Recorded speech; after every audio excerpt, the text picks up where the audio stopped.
What's going on, everybody? Want to make a quick video real quick, letting you guys know I am about to be on vacation for Insta360's new Go 2 little camera thing. But anyways, guys, I'm going to be out of town on vacation for about a week and a half. Me and Heather are going to be headed... doing a video for this? We're going to eventually, but like, as I'm telling the people, I'm going to be out of town. So, it's going to like slow down the videos that are coming out on the... I mean, sure.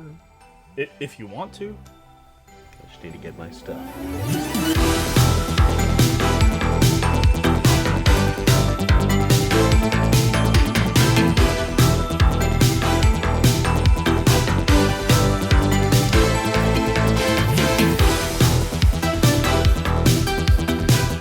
All right, we'll talk about some of the standout features of the Go 2. The most notable is the size. It's about 2 inches. Just the camera itself is about 2 inches and weighs under an ounce.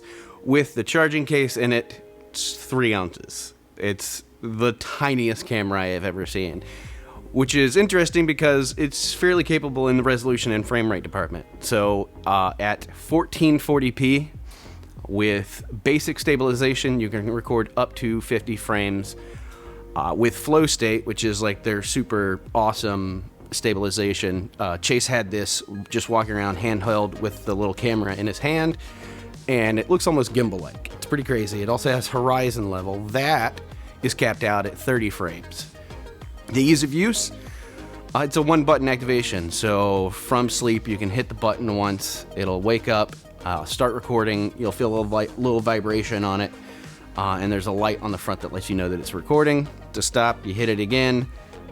That's it. It records to an internal memory instead of a removable SSD, which is both good and bad. That means less things to have to keep track of, but you're limited to what is on the actual device. And in our test, we get about 20 to 30 minutes of basic stabilization footage. The higher quality Pro, which has flow state, takes up a little bit more.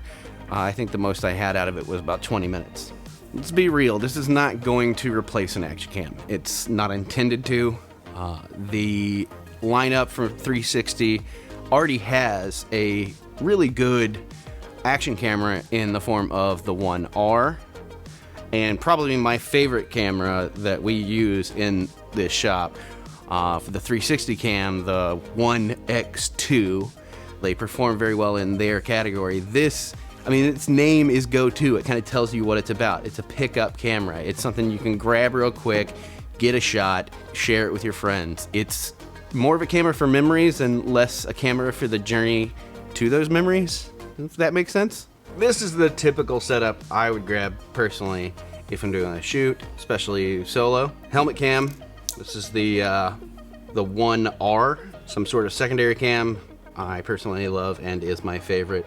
The One X2, and then a main cam. This is my Blackmagic Pocket Cinema Camera 4K. This could be replaced with, and is in most cases, like the R5 or Sony a6500, some sort of cam for some beauty shots, B-roll, things like that. It is a pain in the butt to put together.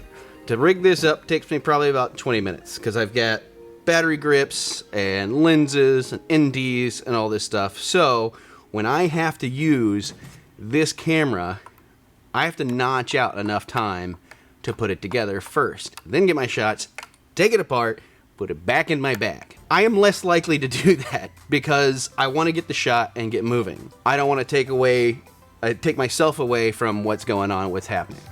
And here is where I think this little guy shines. You want a pickup shot, maybe getting gas at a gas station, and just plop it anywhere there's metal. Need a cool montage of, getting ready, wiping down the bike. You can get some pretty close-up shots and have it follow your hand and whatnot. It's some pretty unique looking shots with it. This little guy can fit into some pretty tight spaces, and with the magnetic back, you can, as long as you've got metal, you can stick it nearly anywhere. Now I realize that our case is a little bit different. We have loads of equipment here that can get pretty much any shot we need. A very specific use case for a camera like this. What would other people do that aren't creating the kind of content we create? I think the magic is in the function. It's a one-button start, like I said. You hit it once, it wakes up, it vibrates, it'll start flashing. Now it's recording. You can bring up your app. You can edit it right in the app. They have a really cool function that allows it to do an auto trim, and it looks through the footage to try to find, you know, different parts of the video that kind of stand out. It'll cut them down. You can export it, share it straight to their app, save it, and share it on any of your social medias. And it doesn't ever have to leave the phone and camera kind of ecosystem. So it makes it really easy when you're out and about to share what you're doing, what experiences you're having, if you're like at an event or something like that. The camera itself has 30 minutes of battery time. Inside of the little charging case, it's about 150. It'll recharge it if you keep it in, which you could, because it is kind of a handheld or a remote. It has little tripod feet so you can set it down. It's about 150 minutes on that. If I'm on vacation, I'm much more likely to have this inside my bag than one of my big main cameras. In fact, I think I could make an entire video just using the 1R, 1X2, and the Go 2. No balls. Challenge accepted. Bo Mosley, will make an entire video using nothing but what's in this bag. If you guys want to see a vlog style video, we've got a race event coming up, and that's going to be before the Get On Moto Fest. I think it'd be a perfect candidate. Just to give you guys another heads up and keep you thinking about the Get On Moto Fest happening in May of this year in Texas, and we will be giving out a pair. Is it a pair? We are giving out 3 pairs of tickets to the Get On Moto Fest in Texas for this year. It should be a really, really great event. They have demo rides, races, vendors. Myself and Bo will be there for you guys to come and meet us in person. There will be some other moto vloggers there as well. So you guys need to go to Instagram and check out our link for the Get On Moto Fest ticket giveaway. And we will see you guys soon. Bye-bye now.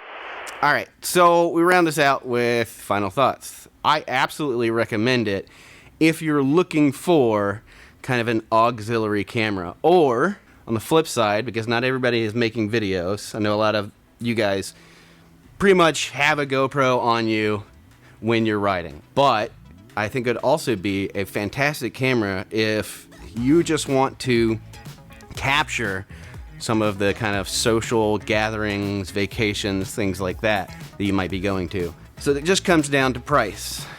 This is $300, which for its size seems pretty expensive, but in the world of action cameras, this is one of the cheaper ones, by about $100 for most of the main guys.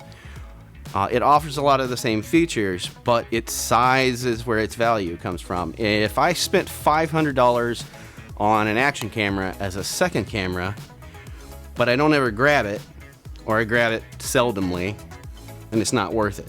And I've just spent $500 for a camera I might use a couple of times. With this being the size that it is, I would be more inclined to grab this out of my bag if I'm going to a meet, going on a group ride, and we get off the bikes and we're just hanging out from going on a vacation, things like that. I would grab this. The more I grab it, the more value I get out of it at $300. With the clarity of the picture, the stabilization, and the ease of use with the app, that value increases over time. There's also, you kind of get more creative with your shots, which then makes you make better videos because you're thinking of cooler and more creative ways. I just think $300 sounds like a lot at the front, but once you think about the long-term usage of it, it starts to gain more value.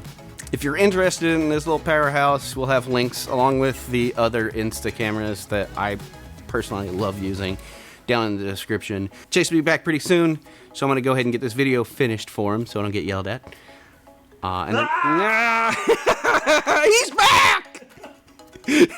We'll see you on the next one, guys. Outro crew, would you rather have a camera that's higher quality that you use less often, or sacrifice some of the quality and storage space for a camera you grab all the time? Also, isn't this adorable? He's so tiny. He's so tiny. Bye, guys.